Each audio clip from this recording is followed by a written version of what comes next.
Aujourd'hui, on va travailler sur un projet pour faire un film sur le sommeil des adolescents. L'objectif, c'est que vous puissiez dire et témoigner de ce que c'est le sommeil pour vous. Comment vous vivez le sommeil. Je vais vous distribuer à chacun 3 petits papiers blancs comme ça. Chacun devra écrire 3 mots qu'il pense quand on lui dit le sommeil, quand on lui dit dormir. Tout ce qui te vient, si je te dis dormir. Si tu dormais, comment tu te réveilles, Réveiller. D'accord, c'est juste ça. Surveiller. Surveiller l'heure. Tu regardes ton téléphone tout le temps, Oui, tout le temps. D'accord, donc je peux mettre surveiller l'heure. Oui. Réfléchir, penser. Alors ça va avec ça.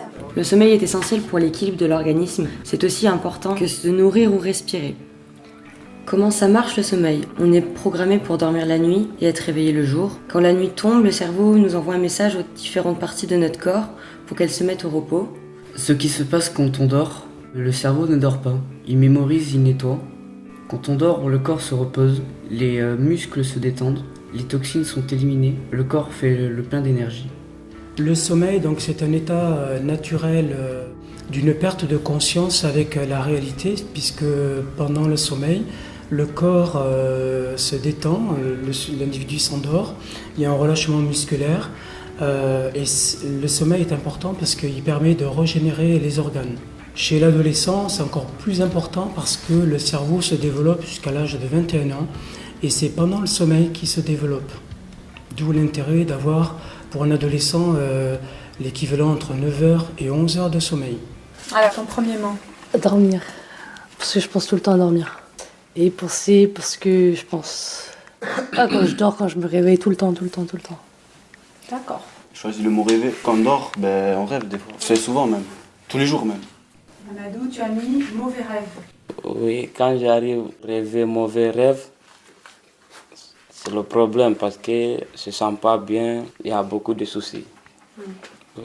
D'accord.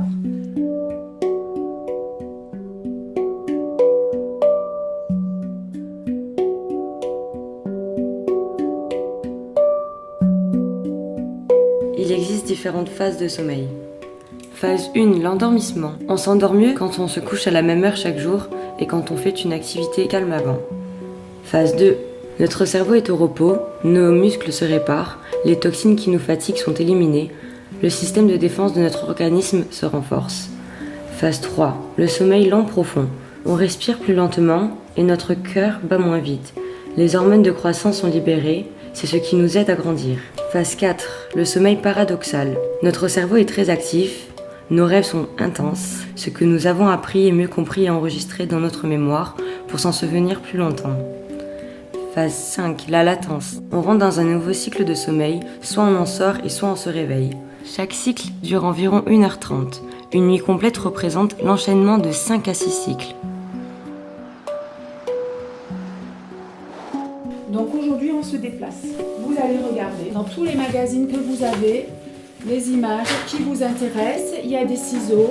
Vous allez découper des choses qui vont avec la nuit parfaite. Et sur l'autre, vous allez mettre la nuit où ça va pas du tout.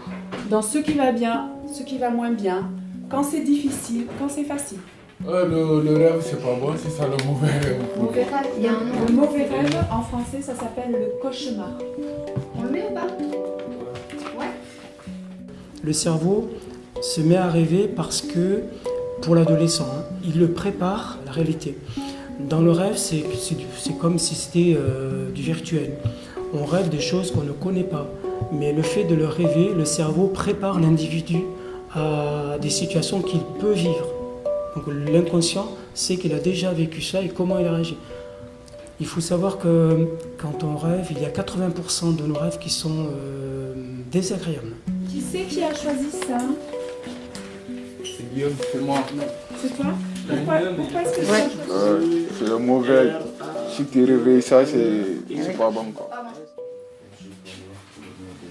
Ah, moi je pense à la police. Quand t'as des problèmes de justice, tout ça, et par exemple t'as un jugement le lendemain, et ben tu vas pas dormir parce que t'as peur, qu'est-ce qui va t'arriver. Tu sais pas ce qui va t'arriver, donc du coup tu dors pas. Comme ça, tu vas et puis...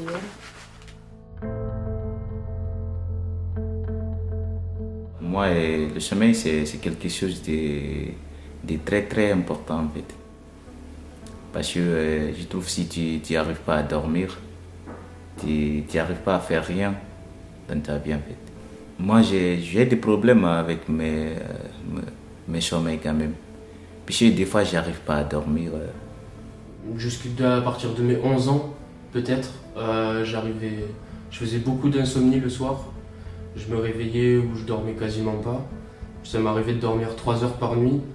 Et la journée, j'étais très fatigué. Je pense que mon sommeil s'est déréglé parce que j'ai une période difficile où je faisais beaucoup de cauchemars, où j'arrivais pas à dormir. Et du coup, je pense que je m'embrouillais beaucoup avec ma mère aussi. Et du coup, je pense que c'est ça, de mes 11 à peut-être 13 ans et demi, jusqu'au moment où j'ai commencé à fumer, c'est là où je trouvais pas le sommeil du tout. Vous savez aussi, je des pensées qui me fait ça. Tu n'as aucune famille en France. Et aussi, tu es un enfant de 17 ans et tu peux rien faire. Des fois, quand même, ça me pense à des choses comme ça. Mon sommeil, quand tout le temps j'arrive pas à dormir, je pense pour mon avenir.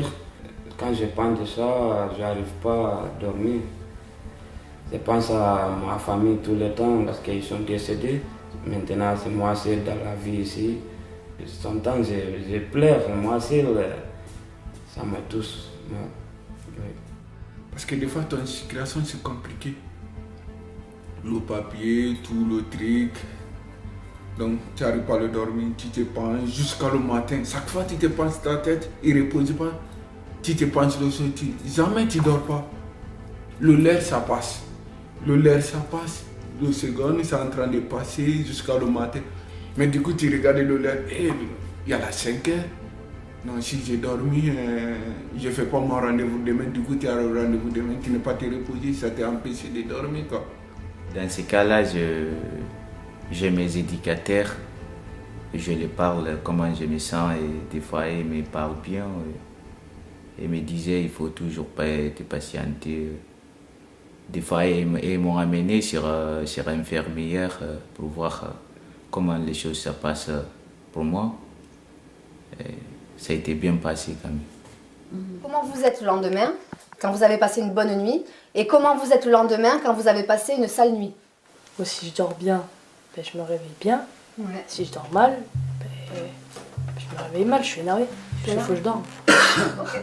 Comment reconnaît-on un manque de sommeil? Les cernes, les yeux rouges, on bâille, on a du mal à se lever, on a du mal à se concentrer. Les effets du manque de sommeil. Il y a les effets sur la santé, on vieillit plus vite, on peut déclencher des maladies, on décède plus tôt et on prend du poids. Il y a les effets sur le cerveau, On réfléchit moins bien, on a plus de mal à rester concentré. Au niveau des émotions, plus impatient, plus énervé, irritable. À fleur de peau en fait, j'étais très sensible, je pouvais m'emporter pour rien avec tout le monde, que ce soit ma mère, des potes. J'écoutais pas en cours, je faisais n'importe quoi.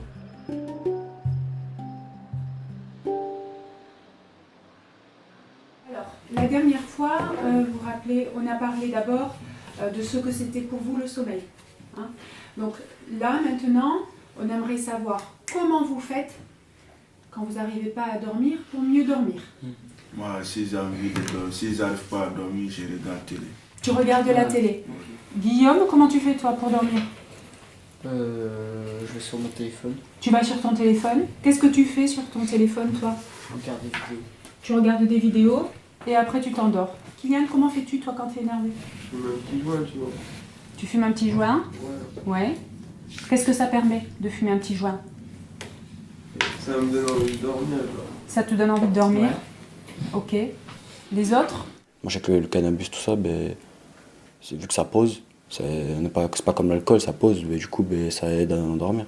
Si je fume pas avant de dormir, j'ai vraiment du mal à dormir. J'aimerais ne pas avoir besoin de ça pour dormir. Ouais. Est-ce qu'il y a d'autres produits comme Les des joints? médicaments. Les médicaments? Moi, je prends beaucoup de médicaments avant. C'est D'accord. pas normal, quoi. Le jour où tu prends plus le médicament, tu dors plus. Tu dors plus. Parce que le médicament, il est comme le drogue. Le médicament est comme une drogue? Drogue. Est-ce qu'il y en a d'autres qui ont déjà eu cette sensation de quelque chose de nouveau comme ça, ils trouvent ça bien et puis finalement ça a un impact sur votre vie, ça change quelque chose sur votre vie? Vous savez comment ça s'appelle ça? Quand le corps il demande tout le temps? Les scientifiques ils appellent ça une addiction. Addiction. On ne peut pas s'en passer.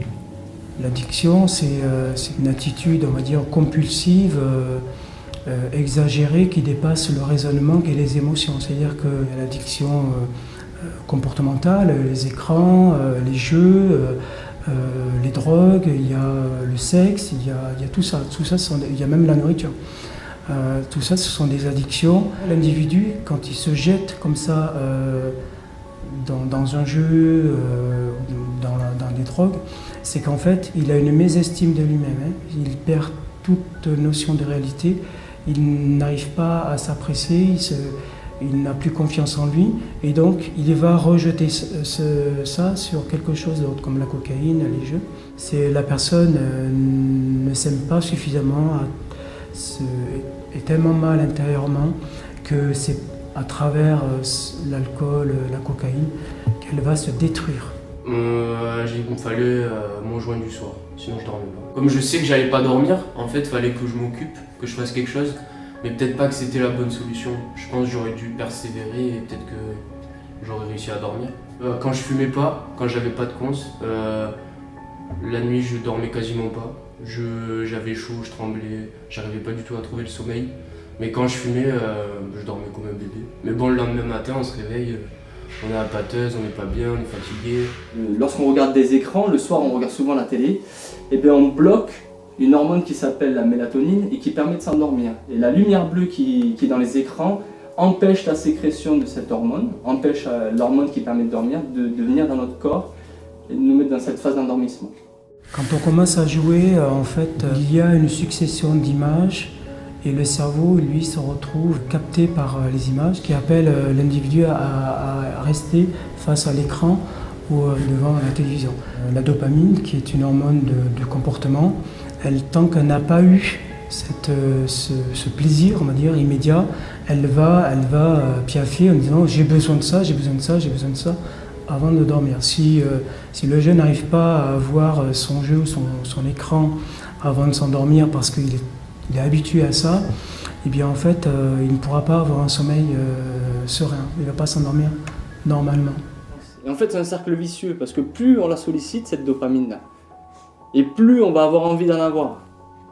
Et plus on va jouer, plus on va être récompensé, et plus on va avoir envie de gagner et pour avoir ces sentiments-là de plaisir qui nous envahissent. Mais maintenant, quand je dors, je prends même plus de médicaments ni rien, j'ai réussi à trouver un rythme normal. Et je me réveille le matin, je suis en forme, tout va bien. Pour sortir un individu de l'addiction, en fait, il faut absolument l'accompagner dans un travail d'écoute.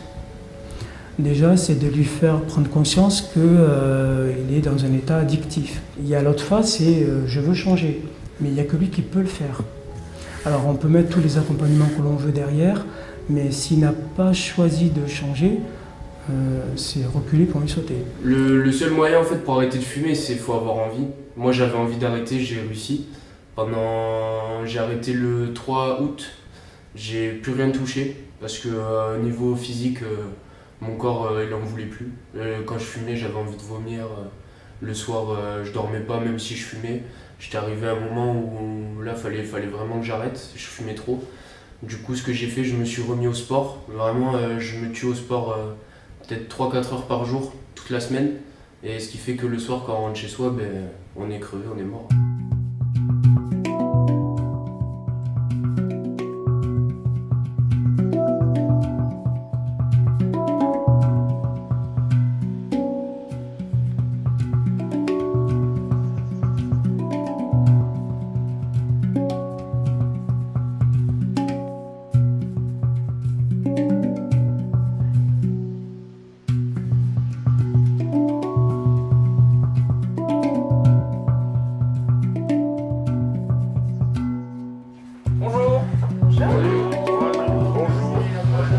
Alors, merci d'être venu nous voir. Donc, vous allez devoir répondre aujourd'hui à une liste de questions qu'ont préparées les jeunes pour vous.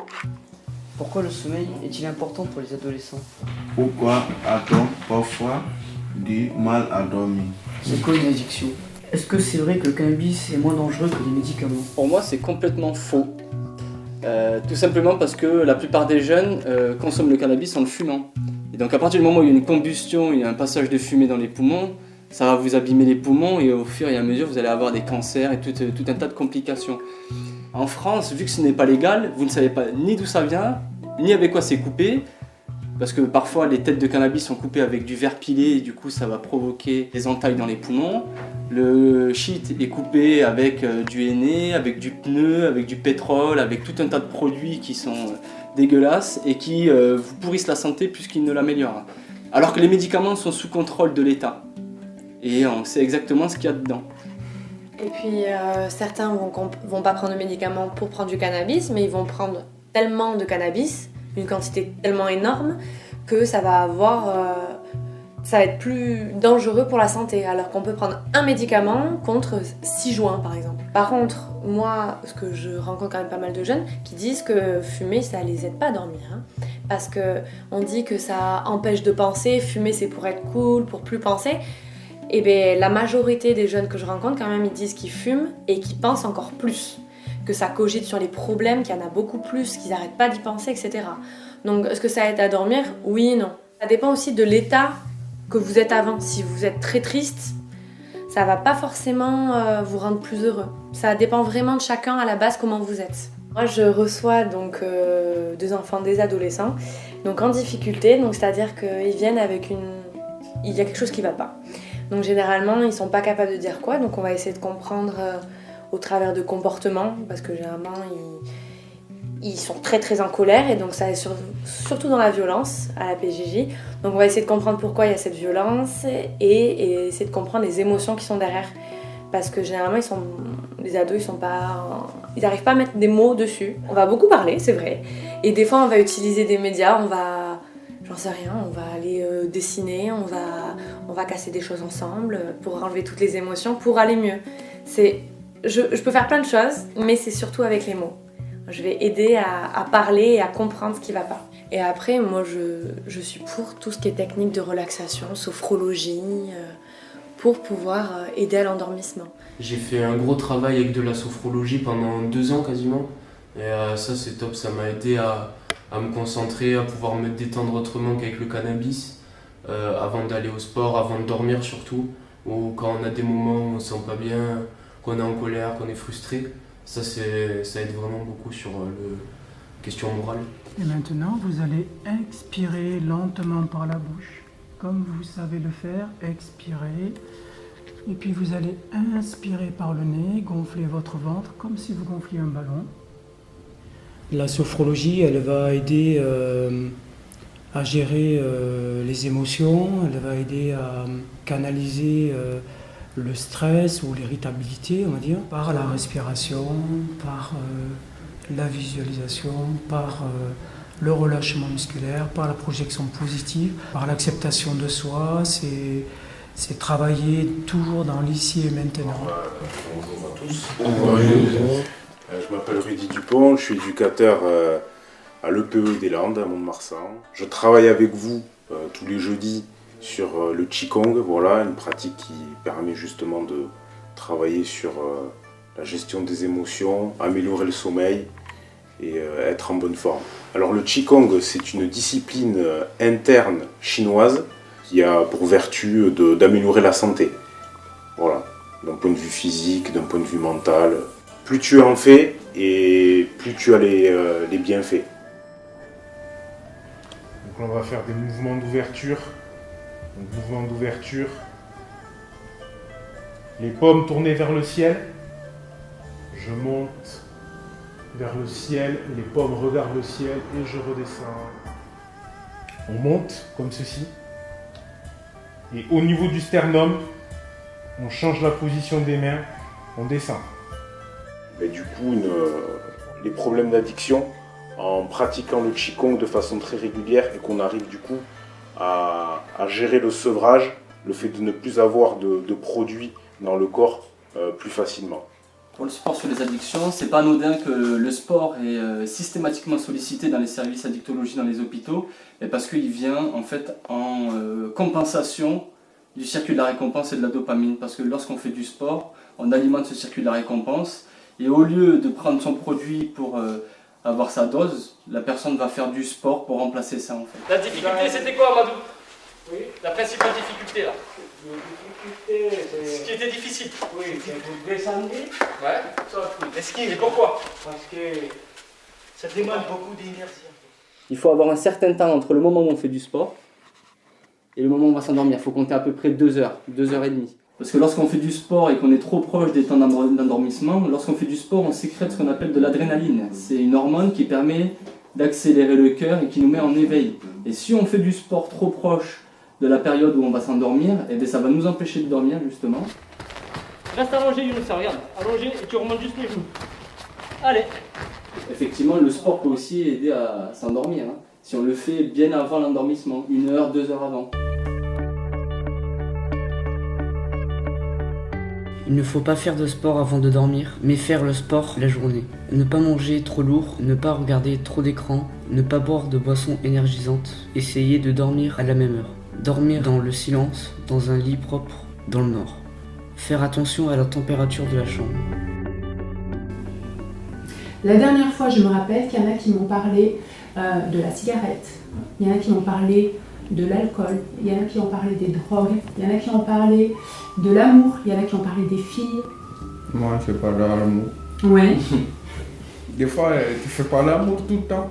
Ah oui. Mais chaque fois, ton amour, il t'a parlé de toi, on est partagé la vie, ouais, on veut faire ça. Ta vie, elle devient agréable. Oui. Alors du coup, tu dors bien. Tu dors bien parce que c'est important le couple. Si tu entends bien avec ton couple, c'est la première chose de la vie, quoi. Tu n'es pas arrivé, tu vois, tu penses le soirée, il était comment, il était bien.